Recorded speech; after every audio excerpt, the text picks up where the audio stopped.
Chapter 1 में वास्तविक संख्या, इससे संबंधित प्रश्न आने की जो संभावना होती है वो पहला में होता है परिमेय संख्या पर आधारित होंगे प्रश्न, दूसरा होता है अपरिमेय संख्या, इस पर भी आधारित प्रश्न आते हैं जहाँ पहचान करना होता है कि कौन परिमेय संख्या कौन अपरिमेय संख्या है।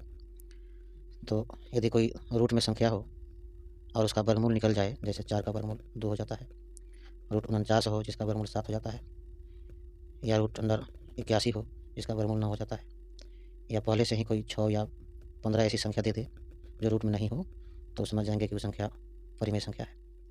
अपरिमेय संख्या जो रूट में हो, रूट के अंदर हो, जैसे रूट 2, रूट 3, जिसका वर्गमूल ना निकल पाए उसको अपरिमेय संख्या बोलेंगे। यानी जो संख्या रूट में हो और उसके अंदर वाली संख्या जो किसी संख्या का वर्ग नहीं हो, जैसे 1 का वर्ग 1 होता है, 2 का वर्ग 4 होता है। अगर रूट में हो 1 हो, 4 हो, 2 का वर्ग 4, 3 का वर्ग 9, 4 का वर्ग 16, 5 का वर्ग 25, ऐसी संख्या रूट में रहे तो वो संख्या मानेंगे कि परिमेय संख्या है। यानी रूट में कोई संख्या हो और उसका वर्गमूल निकल जाए जो किसी संख्या का वर्ग हो, जैसे यहाँ था 49, 81, जो 9 का वर्ग है, 9 9 81, 7 7 49, 2 2 4, ऐसी संख्या हो तो उसको मानेंगे परिमेय संख्या है। अगर जिसका वर्ग ना निकले, जैसे 8 है, 8 का वर्गमूल नहीं निकलेगा, 9 का निकल सकता है, 16 का निकल सकता है, तो ऐसी संख्या को मानेंगे हम अपरिमेय संख्या। एक और होता है पाई, अपरिमेय संख्या की पहचान है। एक और इसका पहचान होता है जैसे 0.01 रहेगा, फिर यहीं 0 2 बार आएगा, 1 आएगा, फिर यहीं 0 3 बार आएगा, फिर 1 आएगा। इस प्रकार की संख्या हो 1.05 005 305, इस प्रकार की संख्या हो तो अपरिमेय बनते हैं। इसमें एक और आता है शांत और अशांत वाला। तो शांत से संबंधित और अशांत से संबंधित आते हैं प्रश्न।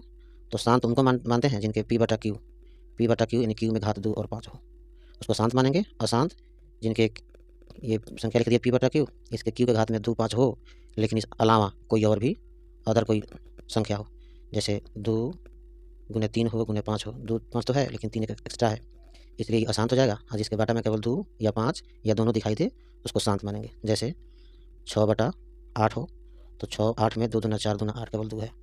9/25 हो तो 9 5 5 25 केवल 5 है।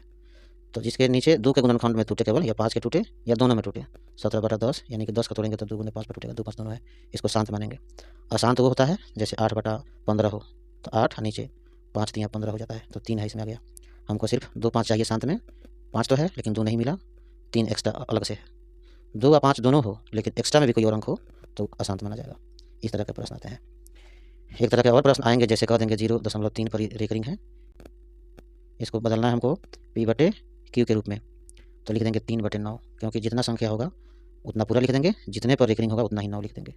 2.24 दोनों पर रेकरिंग हो तो पूरा लिख देंगे 24, 1 2 2 पर है 2 9 लिख देंगे। इस तरह की संख्या बना लेंगे।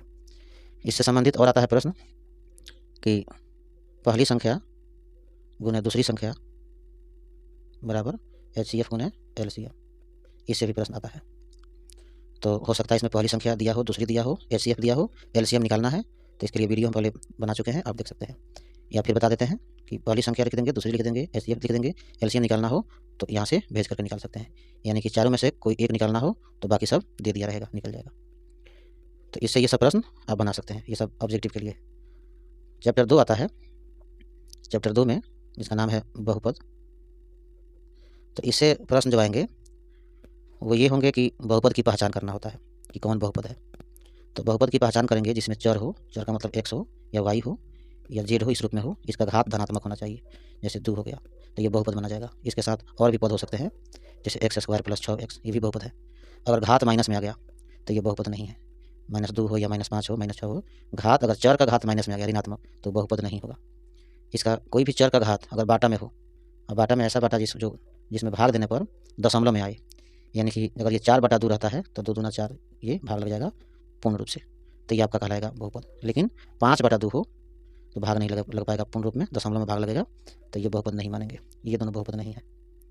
अगर रूट में हो चर x² हो चाहे 2x² हो, रूट में रहेगा तो ये सब बहुपद नहीं होगा। इसकी 3 पहचान है। उसके बाद इसमें एक और प्रश्न आएगा बहुपद से कि Px बराबर Gx गुने Qx + Rx, इसको ऐसे भी बोलते हैं विभाज्य बराबर भाजक गुने भागफल प्लस शेषफल।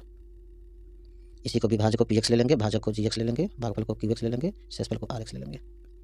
तो इसमें हो सकता है कि ऑब्जेक्टिव में दे कोई एक छोड़ दे, अब बाकी सबको लिख कर यहाँ पूछे कि क्या होना चाहिए, तो ये फॉर्मूला को याद कर लीजिएगा, इस पर हो सकता है कि ऑब्जेक्टिव दे दे। इसमें एक और फार्मूला आएगा बहुपद से कि द्विघात बहुपद बराबर फार्मूला होता है x² minus alpha plus beta into x plus alpha गुना बीटा। इस पर दे देता है बहुपद में अल्फा बीटा दे देगा, कह देगा कि अल्फा बराबर 2 और बीटा बराबर 4। तो बहुपद निकालें तो अल्फा का मान रख दीजिएगा अल्फा के पास, बीटा का मान रख दीजिएगा बीटा के पास, वैसा यहाँ भी बहुपद निकल आएगा। या ऐसे भी कह देगा कि शून्यकों का योग दे दिया है, जैसे अल्फा प्लस बीटा का ही मान दे देगा 4 और अल्फा इंटू बीटा का मान दे देगा 3। तो इस अल्फा प्लस बीटा के स्थान पर यहाँ सिर्फ 4 लिख दीजिएगा और 3 यहाँ सिर्फ 3 लिख दीजिएगा, बाकी को गुना करके निकाल दीजिएगा, निकल जाएगा। इसमें एक और आता है बहुपद का व्यापक रूप, यानी व्यापक रूप जो होता है ax² plus bx plus c। ये आपका व्यापक रूप ये भी दे देता है। ऑब्जेक्टिव प्रश्न पूछ देगा कि द्विघात बहुपद का व्यापक रूप क्या होगा, तो आप लिख सकते हैं ax² plus bx plus c। इसमें कहता है कि अगर ऐसे बहुपद के शून्यक अगर अल्फा हो और बीटा हो, तो अल्फा प्लस बीटा का मान यदि पूछता है तो माइनस b बटा a लिख लेंगे, अल्फा गुने बीटा का मान पूछता है तो c बटा a लिख लेंगे। इस तरह के भी प्रश्न दिए रहते हैं। इसमें एक और प्रश्न आता है alpha plus beta plus gamma, एक alpha into beta plus beta into gamma plus gamma into alpha बराबर, एक होता है alpha into beta into gamma. इसका फॉर्मूला हम लिखाए हुए हैं, इसको बस आप लोग देख लीजिएगा। उसके बाद इस तरह के प्रश्न दे देंगे। तो बहुपद में बस इसी तरह से प्रश्न होंगे। और होते हैं बहुपद में शून्यक निकालना, द्विघात बहुपद दे देगा 7x² प्लस 5x प्लस 10, कह देगा कि इसका शून्यक निकालिए, शून्यक निकालिए।